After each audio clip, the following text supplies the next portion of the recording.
بارش میں تھی 2-2.5 گھنٹے لائن لگی رہی, 505 عید نمازیں ہوئی. یہاں پہ 2 مسجدیں ہیں, میں پورٹو شہر میں رہتا ہوں جو دنیا کا آخری شہر ہے, تو اس میں 2 مساجد ہے, ایک بنگالیوں کی ہے, ایک ہے ہمارے جو ہے وہ سعودیہ نے بنا رکھی ہے یہاں پہ. تو دونوں میں بڑا اتفاق ہے, دونوں نے 5 جو ہے وہ نمازیں. یہاں پہ پاکستانی تو بہت کم ہے, پاکستانی کوئی 1000-1500 ہوگا پورتو میں, پرتگال میں کوئی 5000 ہوگا, لیکن یہ مسلم کچھ ہیں, بنگالی زیادہ ہیں, کچھ مراٹھس زیادہ ہیں, تو کچھ کالے زیادہ ہیں یہاں پہ جو مسلم ہیں. تو عید تو ایک ہی ہوئی ہے جی, وہ کیونکہ عید کا ایک ہونا یہی مسلم امت کی یونٹی ہے اور یہی پاکستانی. اور جہاں تک یہ بات رہی ٹیکنالوجی کی, مجھے بڑا افسوس ہوتا ہے, میں ایک دفعہ کینیڈا میں تھا تو وہاں پہ بھی یہی مسئلہ بن گیا 20 سال پہلے کہ ہم نے 2 عیدیں بنائی. میں نے تاریخ عید صاحب کے پیچھے عید پڑی مسیساگا میں, اور باقی پاکستانیوں نے چاند کے چکر میں پڑے ہوئے. یہ ہمارے مشائخ علماء, میں سمجھتا ہوں کہ ان کی وجہ سے آج پاکستان میں جتنی بھی پرابلمس چل رہی ہیں, معذرت کے ساتھ پھر میرے پیچھے ٹرولنگ شروع کر دیتے ہیں کہ وہ کہتے ہیں بڑی صاحب آپ پتہ نہیں پرویز مشرف کو کاپی کر رہے ہیں, کس کو کر رہے ہیں, آپ لائٹڈ پاکستان کی بات کرتے ہیں, جس کو میں روشن پاکستان پروگرام بھی کرتا رہا ہوں, آپ کو بتائیے. تو مجھے بڑی تکلیف ہے اگر ہم قرآن, میں نے اس دفعہ یہاں جو مجھے پاکستان میں سہولت میسر نہ ہوئی, مجھے وہ کوئی یورپ پرتگال میں سہولت میسر ہوگی کہ میں نے قرآن کو بریفلی یہاں پہ پڑھا ہے, اور جو کچھ پاکستان میں اسلام چل رہا ہے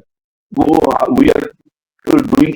اینی کاپی, یعنی ہمارا ڈی این اے وہ سارا سکھوں اور ہندوؤں والا ہے. وہ ہمارا مذہب نہیں ہے جو پاکستان میں چل رہا ہے, وہ ہماری روایات ہیں, اور وہ روایات جو پاکستانی ہیں جب وہ یورپ آئے, امریکہ جائیں, کینیڈا جائیں, فار ایسٹ جائیں, کہیں چلے جائیں, آسٹریلیا نیوزی چلے جائیں, وہ ان روایات کو نہیں چھوڑتے, اور وہ ان روایات کو انہوں نے اپنے اسلام کا حصہ بنا لیا ہوا ہے. یہی وجہ ہے کہ یہ جو ابھی ہمارے گلف میں وار چل رہی ہے, اس میں دیکھیں لسانیت جو ہے نا, اس ڈویژن کی وجہ سے یہ امریکہ اور اسرائیل ہمارے ساتھ یہ کر گیا. ورنہ اگر مسلمان وہ اس قرآن کو پکڑے جس میں اللہ تعالیٰ خود فرماتے ہیں کہ رسی کو تھامے رکھو, وہ رسی کو ہم تھامتے نہیں, رسی کو ہم خود ہی کاٹنا شروع کر دیتے ہیں, خود ہی کھانا شروع کر دیتے ہیں. یہ پرابلم ہے. الحمدللہ یہاں پہ ایک اس سے پہلے جہاں یہ عید کا دن تھا طارق محمود مرزا صاحب, اس کے ساتھ ایک بڑا اچھا ایک 23 مارچ کا دن بھی آ گیا, یوم پاکستان کا, تجدید عہد وفا کا دن. طارق محمود صاحب, عام طور پہ یورپ میں سارے گھومے ہم بھی, تو ہم نے دیکھا ہے کہ 23 مارچ کا دن بڑے ایمبیسیز میں, قونصلیٹ میں بڑے جوش و خروش سے منایا جاتا ہے. کمیونٹی وہاں پہ اکٹھی ہوتی ہے, پرچم کشائی ہوتی ہے, باقاعدہ انعامات دیے جاتے ہیں, ایوارڈز دیے جاتے ہیں, جو کوئی کارکردگی کا مظاہرہ کمیونٹی میں کیا جا رہا ہوتا ہے ان کو. آپ کا ہاں آسٹریلیا میں سڈنی میں کیسا 23 مارچ کا دن رہا, یوم پاکستان کا کیسا تجدید عہد وفا پاکستانی کمیونٹی نے کیا؟ جی یہاں پر پہلی دفعہ ایسے ہوا ہے, فرسٹ ٹائم جب سے میں آیا ہوں 31-32 سال میں, کہ باہر کسی کھلی جگہ پہ یا کمیونٹی ہال میں یا عام طور پر سبزہ زار میں یا کسی پارک میں یا کسی بڑی کھلی جگہ پہ پرچم کشائی کی تقریب ہوتی تھی. پچھلے سال بھی ہوئی تھی. اس پہلی دفعہ ایسا ہوا کہ وہ سلسلہ بند ہو گیا, اور جو پرچم کشائی کی یا تقریب تھی مختصر سی, وہ کونسلٹ آفس کے اندر تھی. وہاں ایک چھوٹا سا جو کمرہ ہے اس کے اندر تھی, تو اس میں ظاہر ہے وہ بہت محدود تھی. وہ میرے گھر میں گنے چنے لوگ تھے, اور وہ کیونکہ ورکنگ ڈے تھا اور سٹی سینٹر کے اندر بھی تھا, اور اس میں کے ہوئے میں جنگ کی وجہ سے یا ویسے ہی جو ہے وہ کوئی ایسا معاملات ہوئے کہ اس کی وجہ یہ تھی کہ پاکستان گورنمنٹ کی طرف سے انسٹرکشن آئی تھی کہ اس دفعہ جو یہ دن ہے یہ سادگی سے منایا گیا. یہاں بھی اسی طرح اس کی وجہ سے ایسا کیا گیا. اس سے پہلے بلکہ انہوں نے سڈنی میں یہاں پر ایک کافی بڑا کمیونٹی ہال ہے جہاں میں رہتا ہوں, اس کے قریب ہی ہے, وہ بک کرایا ہوا تھا. اس کی اناؤنسمنٹ بھی ہو چکی تھی, اور اس میں کیونکہ کمیونٹی یہاں بہت بڑی ہے, سب لوگوں کو تو وہ اکوموڈیٹ بھی نہیں کر سکتے, تو خاص خاص لوگوں کو بلاتے ہیں جو مطلب اس میں بھی شامل تھا, میں بھی انوائٹڈ تھا, میں نے کنفرم بھی کیا ہوا تھا, لیکن بعد میں وہ پروگرام چینج ہو گیا, اور چینج کر کے پھر واپس 22 مارچ کو پہلے اناؤنسمنٹ کیا گیا تھا, 22 کے بجائے 23 کو کیا گیا, اور پھر کانسرٹ آفس کے اندر کیا گیا. تو وہ چونکہ میں آج کوئی کمٹمنٹ سے آج ورکنگ ڈے تھا تو میں تو نہیں جا سکا, لیکن میں نے دیکھا تھا, اور جو میری جو رپورٹ ہے وہ یہ ہے کہ اس میں جو تھوڑے سے محدود پیمانے پر کچھ لوگ تھے, بہرحال وہ ایک دن جو کسی نہ کسی حد تک منایا گیا, اور بہت اچھی طریقے سے جی ہمیشہ اس روایت کو قائم رکھا گیا. جی شاہد اقبال بٹی صاحب, پرتگال میں بھی جو ہے وہ بھی یقیناً جیسے دوسرے ممالک میں مناتا, وہاں بھی چاہے کم کمیونٹی ہے لیکن وہاں پہ بھی کونسلیٹ اور ان کی بڑی تعریف بھی کی جاتی ہے, تو کیا آپ کہتے ہیں کہ وہاں پہ بھی یہ دن منایا گیا اور تجدید عہد وفا کیا گیا, پرچم کشائی کی گئی؟ تو پورٹو میں ہوں, لیکن لسبن میں آپ کے بھی دوست ہیں اور میرے بھی دوست ہیں سہیل صاحب, تو میری بات ہوئی ان سے اور شما پٹ سے بات ہوئی ہے. تو یہ جو طارق صاحب کہہ رہے ہیں بالکل, کیونکہ اس دفعہ عید بھی انہوں نے گراؤنڈ میں نہیں ہونے دی, وار سچویشن کی وجہ سے, سیکورٹی پرپز کی وجہ سے. تو عیدیں بھی مسجدوں میں ہوئی, ورنہ فٹ بال اسٹیڈیمس میں یہ 3-4 ہزار لوگ ایک دو دفعہ عید پڑھ لیتے ہیں, 2 عیدیں ہوتی ہیں, اس دفعہ 5 عیدیں کرنی پڑے گی. اسی طرح 23 مارچ جو ہے اس کو لمیٹائز کیا گیا یہاں پہ, اور ایک تو بچت کی گئی ہے, دوسرا یہ ہے کہ یہاں پہ بہت ساری ریزرویشنز ہیں. میں بالکل بڑا آنیسٹی کے ساتھ آپ کو بتا رہا ہوں کہ جب ہم نماز پڑھنے بھی جا رہے تھے, یہ تو 23 مارچ کا ہے واقعہ, آج پاکستانی کمیونٹی دیکھیں عید پہ بیچارے کام کر رہے ہوتے ہیں, جو یہاں پہ لوگ ہوتے ہیں ان کی عید صرف عید نماز پڑھنے تک محدود ہوتی ہے. طارق صاحب بھی جانتے ہیں, شاید صاحب آپ بھی باہر اتنا آتے جاتے ہیں, آپ کو پتہ ہے. تو 23 مارچ کی سمبولک جو پریزنٹیشن جتنی بھی ہوتی ہیں, ایمبیسیز میں ہوں یا وہ سینٹرز میں ہوں, پاکستان سینٹرز جو بنے ہوتے ہیں,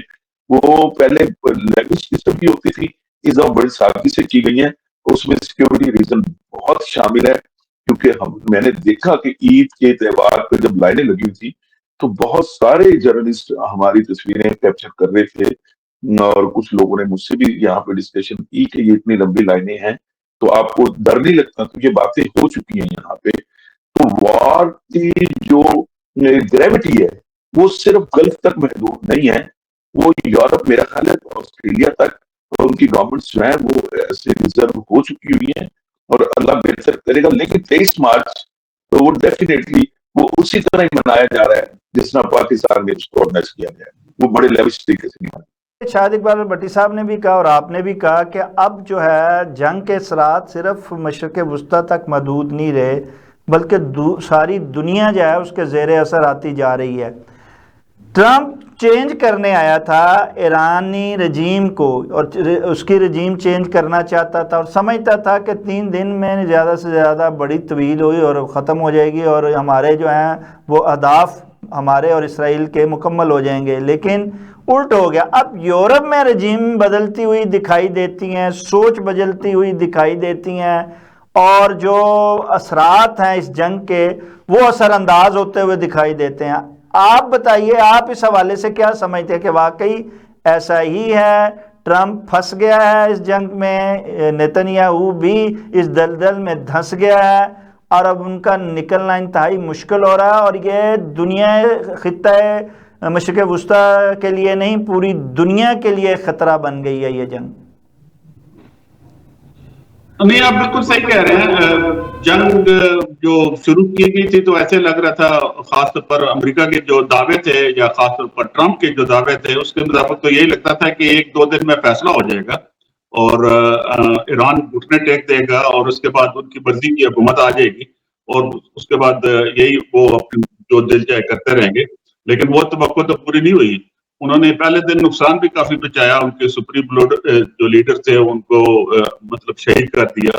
اور اس کا رد عمل جو ہوا ہے وہ ان کی توقع کے برعکس تھا.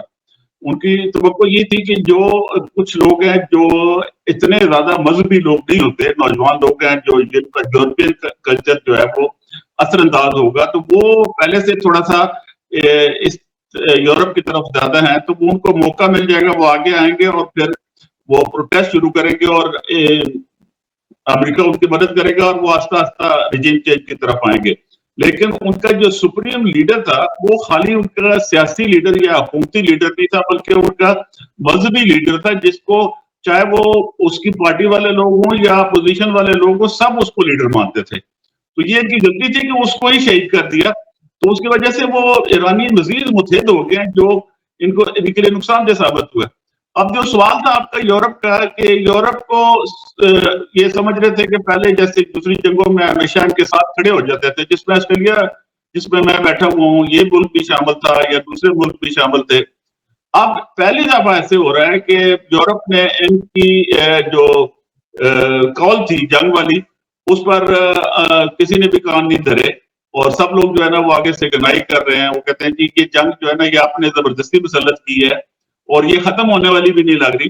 اور اس کے نقصانات جو ہیں یہ سب کو ہوں گے، اور آپ نے کسی سے پوچھ کر بھی نہیں رکھی. حتیٰ کہ ان جو مڈل ایسٹ کے جو ممالک تھے جو اس وقت جنگ کی آگ میں گھسے ہوئے ہیں، مطلب انوالو ہو گئے ہیں، ان سے بھی پوچھ کر یہ نہیں کیا گیا. حتیٰ کہ خود کی ان کے اپنی جو کانگریس کی اس سے بھی نہیں پوچھا گیا. تو اب وہ یورپ کے جتنے بھی تقریباً ممالک ہیں سب نے ان کو انکار کر دیا. ان کو بلکہ بار بار دھمکی دی گئی ہے کہ آپ کو سامنے نہیں آئیں گے، اور یہ ابنائے حرمت جو ہے اس کو کلیئر کرانے کے لیے اپنے پیری بیڑے نہیں بھیجیں گے، تو ہمارا جو آپ کے تعلقات ہیں وہ بھی خراب ہو جائیں گے، ہم یہ کریں گے وہ کریں گے. لیکن کسی نے بھی اس پر کان نہیں دھرے سوائے یو کے. اس نے ایک شپ بھیجا ہے، لیکن اس نے بھی کہا کہ ایک سائڈ پہ رہے گا، وہ سامنے جنگ میں انوالو نہیں ہوں گے. اور یہ پہلی دفعہ ایسے ہوا ہے کہ یہ امریکہ کی جو سپر پاور کی کریڈیبلٹی تھی وہ امپیکٹ ہوتی نظر آ رہی ہے، اور آہستہ آہستہ جو حالات ہیں نا وہ ان کے ہاتھ سے نکلتے جا رہے ہیں.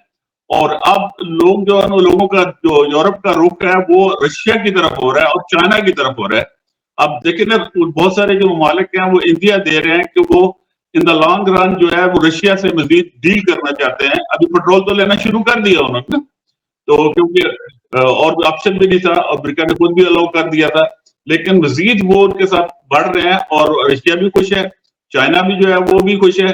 تو یہ گیم ان کے ہاتھ سے بظاہر نکلتی جا رہی ہے، لیکن ہمیں یہ نہیں بھولنا چاہیے کہ دوسری طرف ایرانی جو معصوم لوگ ہیں، بچے ہیں، عورتیں ہیں، عام لوگ ہیں، وہ بھی بے تحاشا مارے جا رہے ہیں، جن کے لیے ہمیں بہت دکھ بھی ہے، تکلیف بھی ہے. اور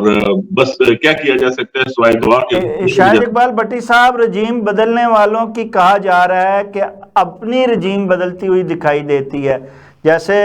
طارق محمد مرزا صاحب نے کہا ہے کہ اب جیسے صدر ٹرمپ تو دوسروں کو دھمکیاں دے رہے ہیں، اپنے اتحادیوں کو دے رہے ہیں، پھر مشرق وسطیٰ کو دے رہے ہیں، اور سب سے زیادہ ایران کو دے رہے ہیں، لیکن اس کے اندر سے ہی ان کو بھی دھمکیاں ملنی شروع اور جو آئندہ الیکشن ہونے والے ہیں گزشتہ کچھ ماہ بعد، اس میں اب ٹرمپ کو جو ہے وہ آگے چلتے ہوئے دکھائی نہیں دے رہے ہیں. آپ کیا سمجھتے ہیں، واقعی ایسے ہی حالات بیرون ملک بنتے جا رہے ہیں؟ پرتگال کے حوالے سے آپ کی کیا اس میں دیکھتے ہیں بدلتی ہوئی کیفیت اور اس کے اثرات جنگ کے؟ میں تھوڑا سا کنونشنل جو اینالسٹ کے طور پہ آپ سے بات کروں گا، میں دوسرے پہلو پہ جاؤں گا. دیکھیں یہ جو آج کل جس دور میں ہم گزر رہے ہیں، آئی ٹی کا دور ہے، یہ 6th جنریشن وار کی طرف ہم جا چکے ہوئے ہیں، 5th تو ختم ہو چکی ہے. تو اگر آپ کی اور میری ویڈیوز آئیں اور پتہ چلے کہ جو زندہ ہے، مر گیا ہے، اے آئی جنریٹڈ ہے کوئی، یہ ساری ہم باتیں وہ کر رہے ہیں جو انریلیونٹ ہے. امریکہ کے کچھ اہداف ہوتے ہیں، میری امریکہ میں ڈیلی بات ہوتی ہے، گھنٹہ ڈیڑھ گھنٹہ بات ہوتی ہے، میرے وہاں پہ ممبرس بھی ہیں، میرے ریلیٹیوز بھی ہیں، میرے دوست احباب بھی ہیں. جو میری فیڈ بیکس ہیں، جو پولیٹیکل فیڈ بیکس ہیں، وہ ٹوٹل جو ہم اینالسٹ پاکستان میں بیٹھ کے اینالائزیشن کر رہے ہیں اس سے ٹوٹل مختلف ہے. دیکھیں آج کل جنگیں یہ نہیں ہے کہ میں نے اس کو مار دیا، اس نے مجھے مار دیا اور میں نے فتح کر لیا. جنگوں کا آج کل گریوٹی اور ان کا ورژن چینج ہو چکا ہوا ہے، وہ ہے ڈسٹرکشن. کہ آپ ڈسٹرکشن کتنی کر سکتے ہیں اور ریہیبلیٹیشن میں کیا رول پلے کر سکتے ہیں. امریکہ نے دیکھے، آپ کو پتا ہے کہ اس نے وینزویلا کے پہلے وہ اٹیمپٹ کی، اس کے آئل پہ ریزرو پہ اس کو پتا تھا کہ میں نے یہ کام کرنا ہے ایران پہ، اس کی پہلے سے پریپریشن تھی. ہم جو مرضی کر لیں، امریکہ میں ٹرمپ آئے یا بائیڈن آئے یا اوباما آئے یا بش آئے، چاہے ان کے ڈیموکریٹک ہوں یا ان کے دوسرے